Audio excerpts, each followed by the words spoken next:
Hello students, मैं doctor Poonam Chand, assistant professor in government college Abu road. Students, हम एक श्रृंखला के रूप में फाइनेंशियल अकाउंटिंग के प्रारंभिक चैप्टर्स को लेके चलते हैं, जिनमें हमारे बेसिक्स भी क्लियर होते चलेंगे और साथ ही साथ में आप लोगों को जो आपने 11th-12th में सीखा है उसका रिवीजन भी हो जाएगा। तो इसी कड़ी में हम आगे बढ़ते हैं और आज हम पढ़ेंगे खातों के प्रकार, टाइप्स ऑफ अकाउंट। दोहरा लेखा प्रणाली के सिद्धांतों के अनुसार प्रत्येक लेन देन में चूंकि दो पक्ष प्रभावित होते हैं, आप सभी जानते हैं, डेबिट और क्रेडिट। जैसे एक देता है तो दूसरा लेता है, अतः इन प्रभावित दोनों पक्षों के खातों में ही लेखा प्रविष्टि किए जाने पर ही उस लेन देन का पूर्ण लेखा हुआ माना जाता है। यानी जब तक दोनों accounts debit equal to credit नहीं होगा तब तक हमारी प्रविष्टि वो पूर्ण नहीं मानी जाएगी। अतः जर्नल में लेखा करना समझने से पूर्व इन खातों को समझ लेना आवश्यक है, जिनके माध्यम से जर्नल में प्रविष्टियाँ की जाएगी। विभिन्न प्रकार के खातों के वर्गीकरण को निम्न चार्ट में दर्शाया गया है। खातों के प्रकारों में हम लेके चलते हैं, चूँकि हम जानते हैं और आप लोगों ने पहले भी पढ़ा होगा 11th-12th में कि टाइप्स ऑफ अकाउंट क्या है, कौन कौन से होते हैं। इनमें सबसे पहले हम बात करते हैं व्यक्तिगत खाते, पर्सनल अकाउंट, यानी पर्सनल अकाउंट। इनमें हम निम्न को सम्मिलित करते हैं, जैसे राम, मोहन, सुरेश, महेश, गीता, सीता आदि, जिन्हें हम व्यक्ति विशेष या प्राकृतिक व्यक्तियों के संबंध में भी जान सकते हैं या कह सकते हैं।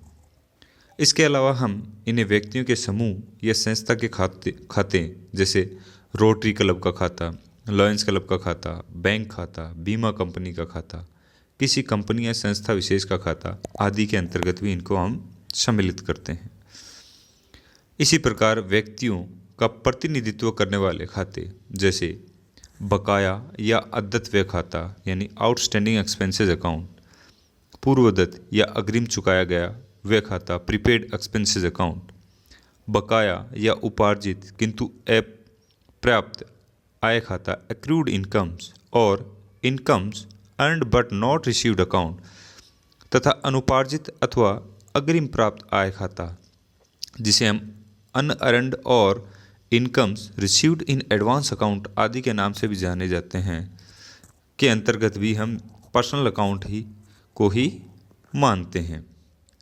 इसके अलावा एक स्थिति और आती है, जैसे व्यापार के स्वामी का पूंजी एवं आहरण खाता जो होता है, वह भी व्यक्तिगत प्रकृति का खाता यानी पर्सनल खाते की श्रेणी में ही सम्मिलित किया जाता है।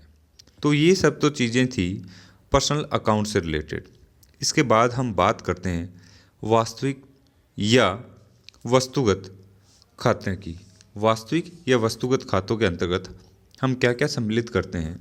जैसा कि आप जानते हैं, जिन वस्तुओं का व्यापार में क्रय विक्रय किया जाता है उनके खातों को वास्तविक या वस्तुगत खाते कहा जाता है।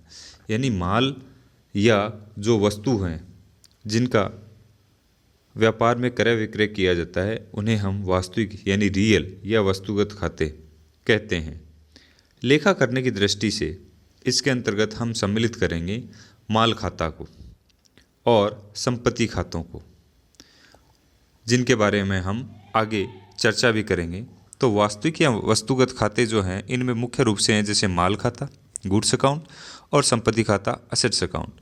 फिर संपत्तियों को भी वर्गीकरण किया गया वापस से, मूर्त संपत्तियाँ कौन सी जिनमें टेंजिबल असेट्स और अमूर्त संपत्तियाँ कौन सी हैं, इनके बारे में हम आगे का जो हमारा वीडियो है उसमें हम चर्चा करेंगे। अवास्तविक या नामात्र के खाते जो हैं इसके अंतर्गत हम कुछ इस प्रकार के खातों को सम्मिलित करते हैं, जैसे व्यवसाय के समस्त आय या व्ययों के खातों को इसके अंतर्गत सम्मिलित किया जाता है।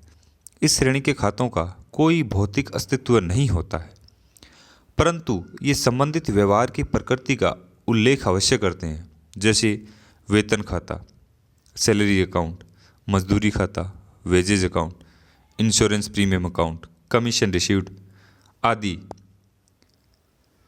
इन सभी को हम अवास्तविक या नाम मात्र के खातों के अंतर्गत सम्मिलित करते हैं।